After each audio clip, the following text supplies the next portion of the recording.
અહીં આપણે સ્વાધ્યાયના પ્રશ્નમાં સંસ્કૃતમાં લખેલા સંખ્યાવાચક શબ્દો જોઈ અને એને સમયવાચક શબ્દમાં દર્શાવવાનું છે।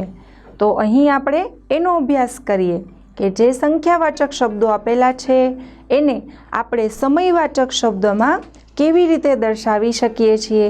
જુઓ, જે સ્વાધ્યાયના પ્રશ્ન છે એ જોડકા સ્વરૂપે આપેલા છે, એટલે કે આપણે સાચા જોડકા જોડવાના છે, જેના જવાબ અહીં આપેલા છે, એટલે કે સાચા જોડકા જોડી અને અહીં દર્શાવેલા છે।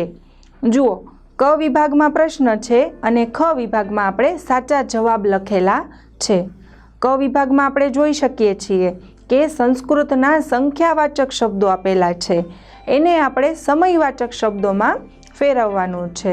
હવે અહીં પહેલાં છે ક વિભાગમાં 7 લખેલા છે, તો પહેલાં આપણે વિચારવાનું કે એને સંસ્કૃતમાં સંખ્યાવાચક શબ્દ શું થાય? સપ્ત। અને પાછળ કયો શબ્દ આપણે ઉમેરવાનો છે? વાદનમ, અર્થાત સપ્તવાદનમ। તો આપણે સરળતાથી એનો જવાબ લખી શકીએ છીએ। ત્યાર પછી જુઓ, અહીં સંસ્કૃતનું સંખ્યાવાચક શબ્દ લખેલો છે 6, એને સંસ્કૃતમાં શું કહેવાશે? ષટ। પરંતુ આપણે સમયવાચક શબ્દમાં જ્યારે દર્શાવીશું ત્યારે થઈ જશે ષડવાદનમ, અર્થાત 6 વાગ્યા છે। અહીં આપણે દર્શાવેલા છે 4, હવે એને સંસ્કૃતમાં કહેવાશે ચત્વારી, પરંતુ સમયવાચક શબ્દમાં જ્યારે આપણે એને ફેરવીશું ત્યારે થઈ જશે ચતુર્વાદનમ, એટલે કે 4 વાગ્યા છે। ત્યાર પછી આપણે આપ્યા છે 8, આ તો ખૂબ સરળ છે।